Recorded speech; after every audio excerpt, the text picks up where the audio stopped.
其实啊，我们很多人的咳嗽都是因为脾胃的问题而造成的，也叫脾胃咳。但是实际上呢，在中医看来，五脏六腑都是可以引起咳嗽。比如说，心脏不好的人咳嗽叫心咳，心咳的特点是白天好一点，晚上容易阵发性的咳嗽。而肺咳呢，是一躺下来就咳，坐起来就好。所以说啊，在辨别咳嗽的时候，不能只考虑到肺，还要结合咳嗽的症状来看。因为从中医的角度来讲，五脏六腑的问题都是可以引起咳嗽的。我们都说这个咳嗽主要问题在肺啊，是由其他脏腑呢功能失调所影响到肺的。我之前呢看到过一个病人啊，他是一个60多岁的一个老先生，他平时以前呢有高血压，有这个冠心病。那么他因为这个病的时间比较长以后呢，他的心功能不太好。那心功能不好呢，我们主要表现呢就是一活动呢气短，上不来气儿啊，或者说有时候会觉得心慌。但是呢有一次啊，他咳嗽犯的比较厉害。他的这咳嗽有啥特点呢？他来跟我说啊，他这咳嗽一到了晚上，睡着觉就咳嗽醒了，给人乍一感觉有点像咳嗽变异哮喘那个感觉似的。但是呢，他并没有任何过敏的这种表现，也没有说有过敏性鼻炎呐，也没有容易过敏的这种体质。他就是有这个冠心病和高血压，那么睡觉睡到半道就咳嗽醒了。那我看这老先生也是，他也有怕冷啊怕凉的这个表现啊。他的这个咳嗽呢，我们经过检查这个超声心动图啊，发现他的心功能是弱的，这就是一个典型的由心衰所引起来的咳嗽。中医认为，形寒冷饮则伤肺，对于体质虚弱或者容易咳嗽的人来讲，饮食上就更要注意了。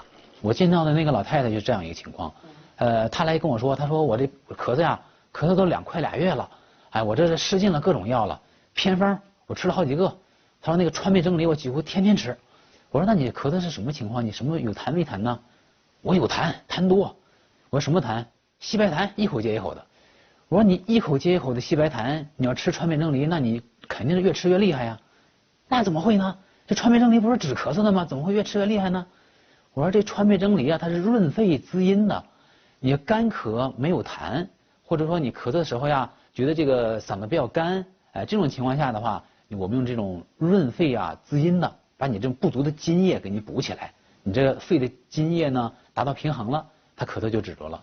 而对你呢正好相反啊，你体内是痰湿多了，你肺要把这种痰湿排出来，这边排着痰湿，你那边还滋着阴，你这不等于是越吃越厉害吗？如今因为饮食不合理导致的咳嗽并不少见，为此边主任总结了一个可以通过调理脾胃防止咳嗽的食疗方，尤其适合那些体质虚弱容易咳嗽的人。做这道食疗方需要准备大米、小米、大枣、党参和枸杞。先是用凉水做锅，然后将大米、小米洗净倒入锅内。因为小米色黄入脾，可以补益脾胃；大米是洁白的，入肺经。两种米在一起，可以脾肺同补。然后再把泡发好的党参一块倒进去。你看这个党参泡发完之后呢，这个皱褶啊基本展开了就可以了。这个需要的时间呢，大概是半个小时左右。一般来说呀，我们放2颗大枣呢，可能就足够了。最后放枸杞，食材放进去以后，搅拌一下就可以大火煮了。